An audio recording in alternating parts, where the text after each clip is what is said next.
মেজো ভাইয়ের ইটের আঘাতে গুরুতর আহত এক যুবক। ঘটনা স্মৃতিকা এলাকায়। জানা যায়, আহত যুবকের অন্তর মিয়া মেজো ভাই নয়ন মিয়া নেশাগ্রস্ত অবস্থায় বাড়িতে এসে হই হুল্লা শুরু করে।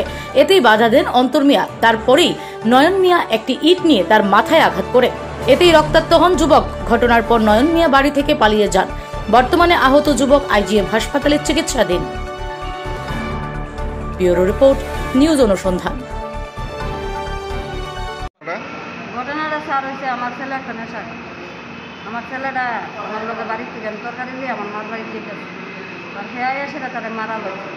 কে মারা আরম্ভ করছে? আমার এই ফুলাটা আচ্ছা, মারা যাচ্ছে পরে হ্যাঁ রাগের ছেলেটা একটা মাসের পরে তারা গেটের সামনে শোয়াই হ্যাঁ রাতে যে খাই আমি আর দেখছিলাম স্যার ইটটা দিয়ে তারা শেষা মাছ। এই আপনার ছেলের এইভাবে মারার মানে কারণটা কি? কোনো কারণ না স্যার, ছেলে তো নেশা খাইয়া পাগল হয়ে গেছে ট্যাবলেট খাইয়া। আপনার ছেলে না ওই ছেলেটা? ওই ছেলেটাও আমার ছেলে, আমারই ছেলে বালা আচ্ছা, কাজ করে। আপনার মানে কোন ছেলে মারছে? মধ্যম ছেলে। আর এই ছেলে মানে কি ছোট? ছোট।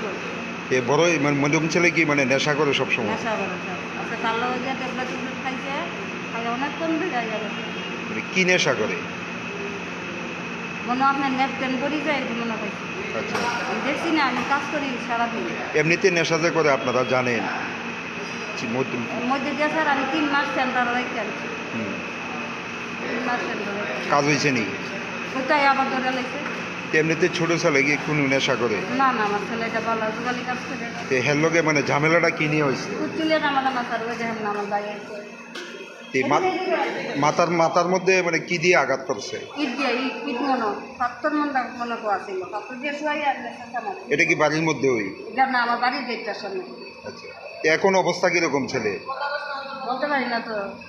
আর যে মারছে এই ছেলে কই? যা বাগছে কই জানি, আমি তো পুলার লিয়া তাই না দিন আইছি, আমি গাড়ি পিকআপ করে লই আইছি।